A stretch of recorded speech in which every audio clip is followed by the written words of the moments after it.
Assalamualaikum warahmatullahi wabarakatuh. Halo teman-teman, perkenalkan nama saya Renda Trinanda Nurmaiti. Saat ini saya berstatus sebagai seorang mahasiswa psikologi UIN Raden Patah Palembang. Nah, jadi di kesempatan kali ini saya akan menjelaskan mengenai salah satu materi pembelajaran dari psikologi pendidikan guna menyelesaikan tugas individual yang diberikan oleh dosen pengampu mata kuliah psikologi pendidikan yaitu Bapak Dr. Andes Muhammad Uyun MSI. Oke, sebelum masuk ke materi yang akan saya sampaikan, saya akan sedikit membahas mengenai apa itu psikologi pendidikan. Nah, jadi teman-teman, psikologi pendidikan adalah sebuah disiplin psikologi yang membahas masalah psikologis yang terjadi dalam dunia pendidikan. Psikologi pendidikan bermaksud untuk menerapkan psikologi ke dalam proses yang membawa pengubahan tingkah laku, dengan kata lain untuk mengajar. Sedangkan arti psikologi pendidikan adalah ilmu yang mempelajari tentang belajar, pertumbuhan, dan kematangan individu serta penerapan prinsip-prinsip ilmiah yang terhadap reaksi manusia. Pendidikan tersebut bertujuan untuk mempengaruhi proses mengajar dan belajar. Nanti ada beberapa manfaat yang bakalan kita dapetin teman-teman ketika kita belajar psikologi pendidikan. Apa aja tuh manfaatnya? Yaitu memahami perbedaan siswa, menciptakan iklim belajar yang kondusif di kelas, memilih strategi pembelajaran yang tepat, memberikan bimbingan pada siswa, berinteraksi dengan tepat dengan siswa, memberikan evaluasi hasil pembelajaran, menetapkan tujuan pembelajaran, memotivasi belajar, penggunaan media pembelajaran yang tepat, serta penyusunan jadwal pelajaran yang sesuai. Nah, banyak banget kan teman-teman manfaatnya? Tanpa teman-teman sadari, ternyata psikologi punya kontribusi yang cukup besar loh di dunia pendidikan.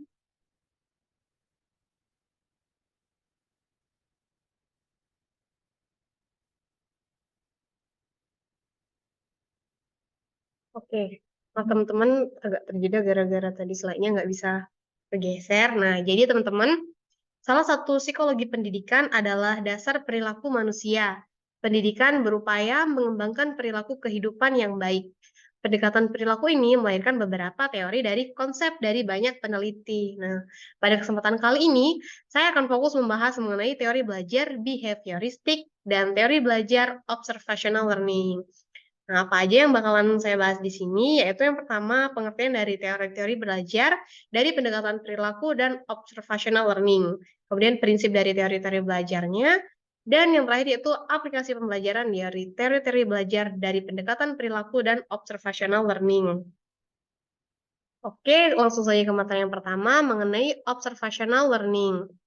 Teori belajar sosial atau disebut juga teori observational learning adalah sebuah teori belajar yang relatif masih baru dibandingkan dengan teori-teori belajar lainnya.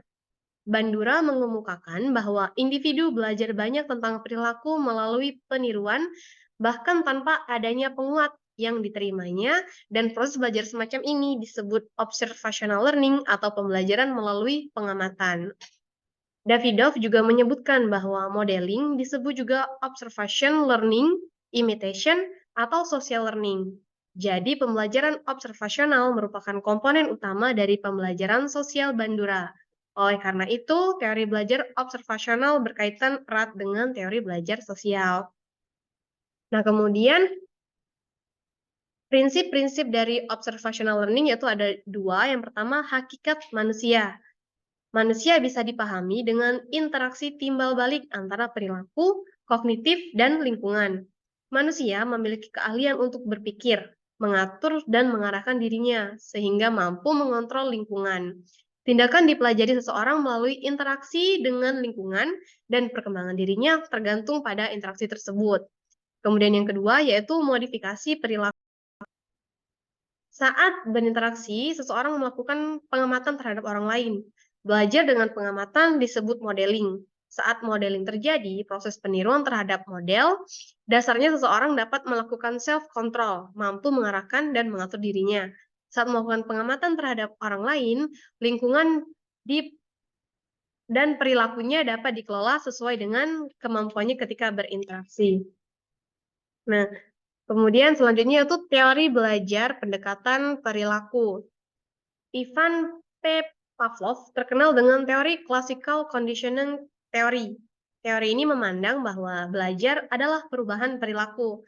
Menurut teori ini, belajar pada prinsipnya mengikuti suatu hukum yang sama untuk semua manusia, bahkan semua makhluk hidup. Teori belajar Pavlov adalah suatu tindakan interaksi antara stimulus dan respon. Seseorang mampu menunjukkan perubahan dalam tingkah lakunya, maka dapat dianggap telah belajar, seperti interaksi antara guru dan siswa, yaitu stimulus dan respon. Guru memberikan tindakan stimulus kepada siswa, dan siswa pun memberikan respon atau tanggapan atas stimulus yang diberikan oleh guru tersebut. Nah, kemudian prinsip-prinsip teori belajar dari pendekatan perilaku ini yaitu yang pertama, belajar merupakan suatu pembentukan kebiasaan dengan cara menghubungkan antara perangsang atau stimulus yang lebih kuat dengan yang lebih lemah. Kemudian adanya proses belajar terjadi bila adanya suatu interaksi antara organisme dengan lingkungan. Yang ketiga, belajar merupakan perubahan pada organisme. Yang keempat, yaitu setiap perangsang akan menimbulkan aktivitas otak, US dan CS. Dan yang terakhir yaitu semua aktivitas susunan syaraf pusat diatur oleh eksitasi dan inhibisi. Ini akan mempengaruhi respons organisme terhadap lingkungan. Namun demikian, Pavlov juga menyadari bahwa tingkah laku manusia lebih kompleks dari binatang. Karena manusia mempunyai bahasa, dan hal ini akan mempengaruhi tingkah laku manusia. Nah, selanjutnya kita akan bahas mengenai aplikasi pembelajaran dari teori-teori belajar dari pendekatan perilaku dan observational learning. Nah, jadi aplikasi teori Ivan Pavlov dalam pembelajaran itu ada 4, yaitu yang pertama adalah kepunahan, penghapusan, pemadaman, atau extinction.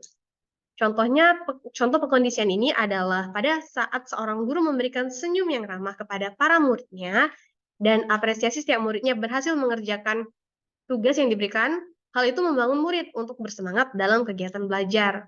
Lalu sebaliknya, apabila guru tersebut tidak memberikan senyum yang ramah dan guru malah langsung memberikan latihan soal, kemungkinan yang terjadi adalah para murid tidak akan semangat dalam melakukan kegiatan belajar karena melihat kondisi guru mereka yang cemberut.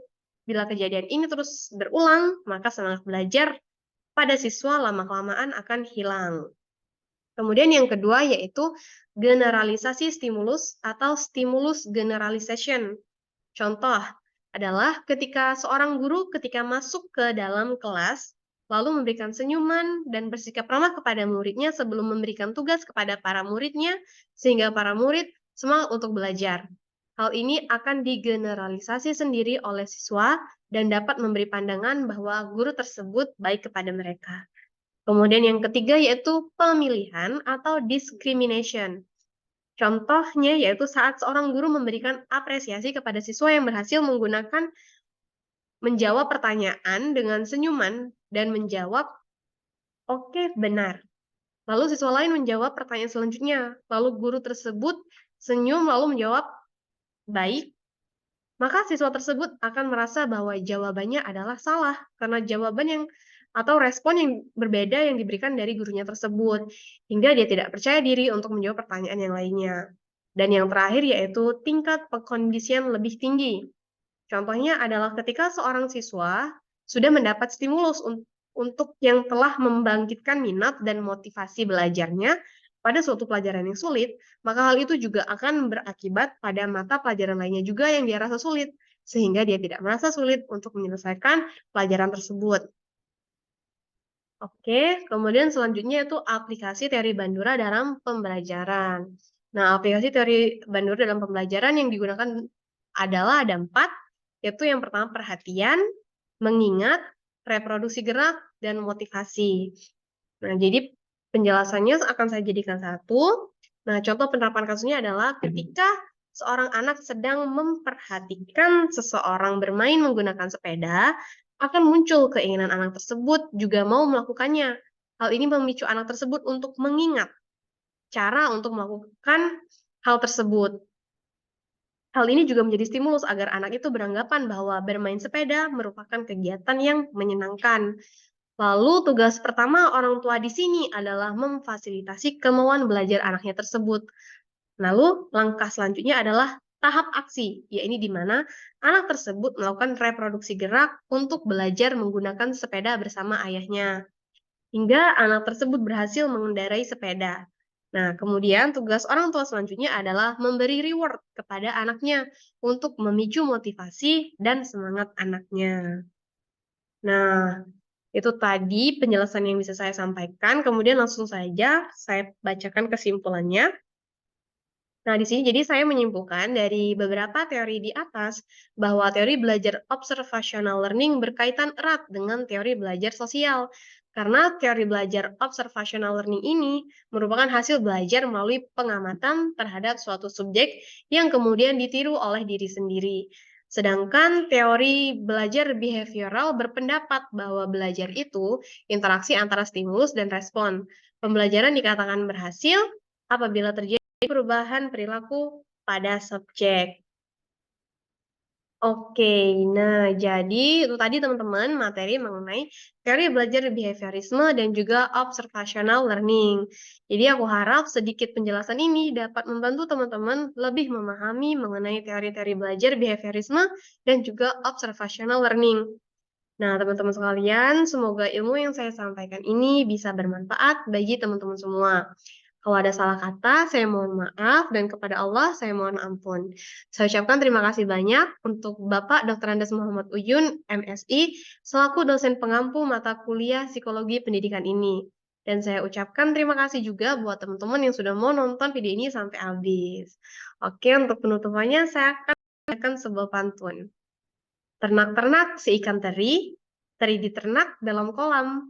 Karena telah sampai di penghujung materi, kuakhiri dengan salam. Wassalamualaikum warahmatullahi wabarakatuh. Bye teman-teman.